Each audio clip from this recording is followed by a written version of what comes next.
I have a dream. Famous words said by many. Martin Luther King during the Great March. Jeremy Swaz Lynch being the best on the ball at Arsenal. And Nathan Bacon predicting the best team in FPL every week. Welcome to the Gameweek 1 Dream Team. This is the series where I attempt, where I build a team, Bob the Builder style, that will go on to be the dream team for that game week, achieving the highest score possible. FPL do give us the actual game week dream team every week, which is just a team of the highest scoring players, disregarding the usual FPL rules and budget, just as long as it's a valid formation. So unfortunately, we can't play 10 at the back, like a good old Mourinho-sponsored bus parking. Obviously, this is a very hard thing to predict, unless you're the Nathan Bacon, because the likes of bloody Robson Kanu is probably going to go and score an hat-trick out of nowhere, because that's just football. But I thought it would be a fun little thing to have a whirly-pool at, and we can compare it to the actual dream team every week to see how well we do. Jumping straight in with the goalkeeper. Wait, do you reckon goalkeepers can just wear their keeper gloves to protect themselves from COVID? I don't know.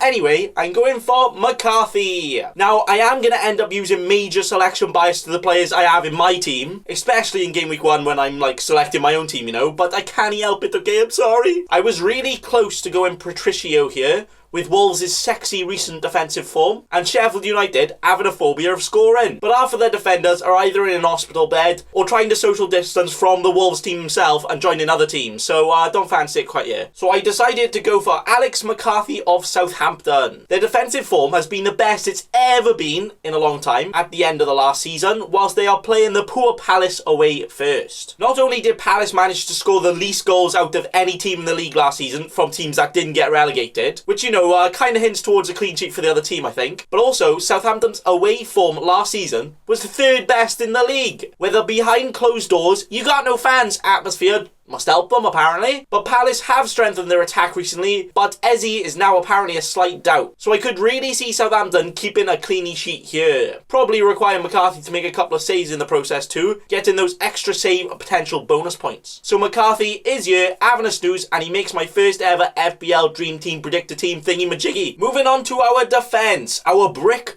wall, our unbeatable object. Starting with a Liverpool defender, but it's not Trent, but it's Andrew Bagpipe Robertson. Now, just to clarify, just to avoid your right hooks and slander, I'm going to try and dodge. I do prefer Trent for the longer run, but just for Game Week 1, it has got to be the man in better form. The man that has stretched his legs more recently and more ready to go. I think Trent, with his limited training and game time in pre-season, means he probably won't finish the game, which could be good to go and bank the clean sheet early on. But I am backing Liverpool to score a couple of goals against this Leeds defence, who are yet to be tested in the Premier League. I'm not only expecting Liverpool to have a clean slate, 0 goals conceded for that clean sheet, but can see Robertson getting an attacking return straight away. Why not? It's my dream, alright? I can have who I want. Our next dreamy boy defender is another bagpipe fiddler.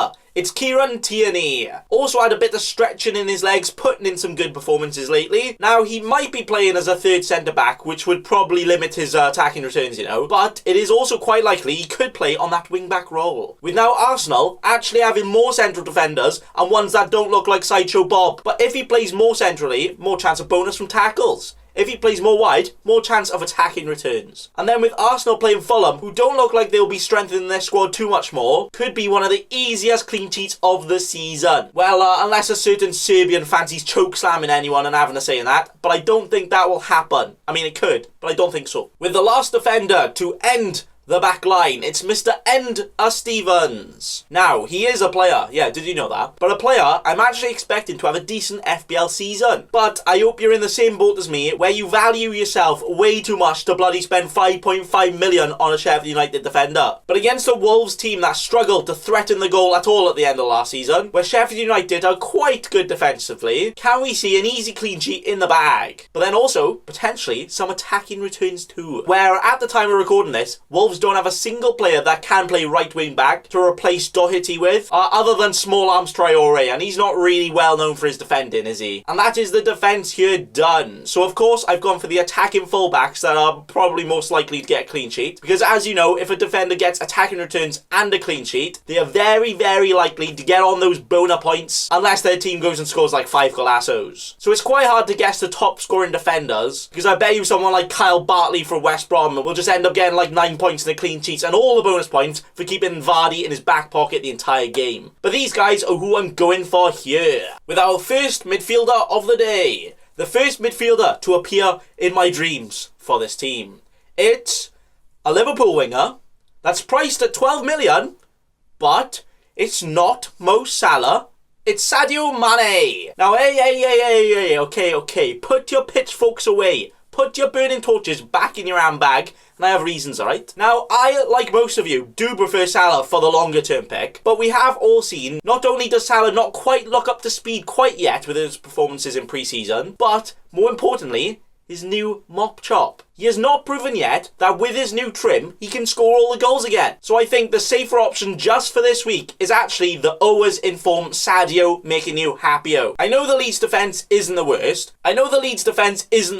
but I am expecting the reigning champions to at least score 1 or 2 goals in the first game of the season, with Mane is the man on the list to do it. With our next player being an absolute geezer, an absolute goal scorer, it's Aubameyang! Just 5 goals and 1 assist in the last 3 games for him in all competitions, so not the worst of forms really. Whilst also playing the team that is technically the lowest ranked in the league, as Fulham got promoted through the playoffs. But their defence wasn't too bad in the Championship, but this isn't the Championship. Andrew Ayew might be Premier League level, but Fulham might not be ready for an Aubameyang yet. He has also now been listed as a midfielder in FPL. Yeah, did you know that? It's not like anybody's letting you forget, are they? So all the goals he scores, 5 points, even getting more points for a cleanie sheet that's guaranteed this week. That sounds like all the points to Aubameyang, hopefully not just a dream there. The next one is my boy, my own little wee Nathan Bacon, because it's my son. Alright, I'm not quite his daddy, but can he put in a daddy performance this week? He's been in fiery form against all of the League One teams in pre-season. Yeah, that's all we got to go off right now, okay? Definitely convincing enough of a Premier League hat-trick. But I could see him getting something in the first game,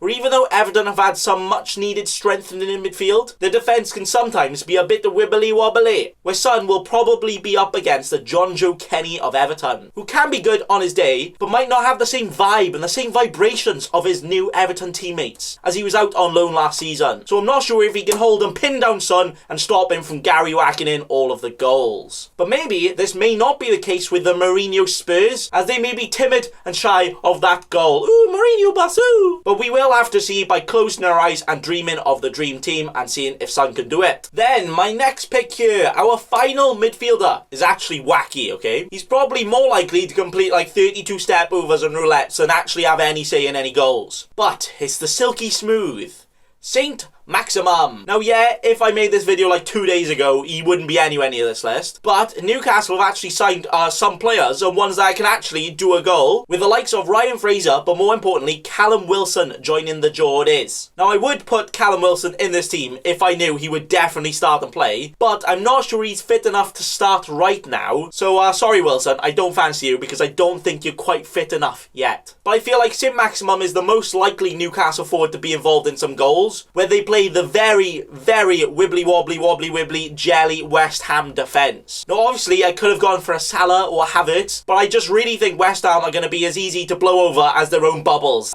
Something's happening there, I'm not too sure on them. Moving forward to the forwards. Is he having a party? Well, at least if he is, it's not in a hotel in Iceland. But it's Jamie Vardy. Say what you want about Leicester right now, but if you had to bet against last season's Golden Boot winner Jamie Vardy, scoring against the promoted team with the least amount of clean sheets out of the promoted teams last season, then I think you might be losing a tenner because he's going to do it. Now I think the potential makeshift Leicester defence will concede, which will, if anything, leave the game more open for a Vardy party to happen to hit the net even more. I do think he's an overpriced option right now for your actual team, and then tougher fixtures after this. But I'm selecting him here in my dream team for this week, and probably only just for this week. Wait, what time is it, lads?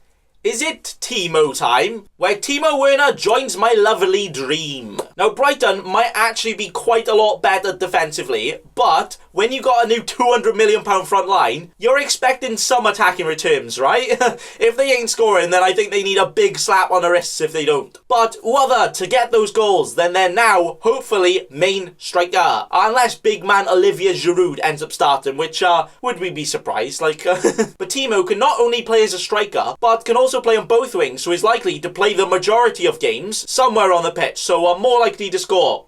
Yeah, right? So Werner is on for a winner in my dreams. With our final Dream Team player in our first Dream Team of the year, finishing with our true daddy, Danny Ings. It wouldn't be a proper team, a real dream, without our man Ings. You know, the guy that only scored the 22 league goals last season, easy stuff, playing a team that hasn't kept a clean sheet in 8 league games. Whilst also Van Aanholt currently out for Palace, so that's probably not going to help them there, is it? I'm bigging up Southampton to do all the bits this season, top 2 easy. Well, maybe focus on the top half first, but I think Ings can get them off to a very fiery start. And that is it. The end of my dream.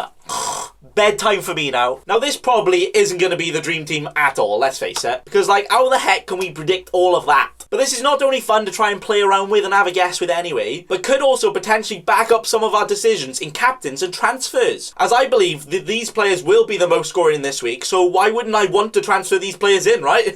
But that is all. Who do you think will be in the dream team this week? Who will score the most points out of anyone? Thanks for watching. And remember, don't be a cheeky scrub. Subscribe to Nathan Bacon right now.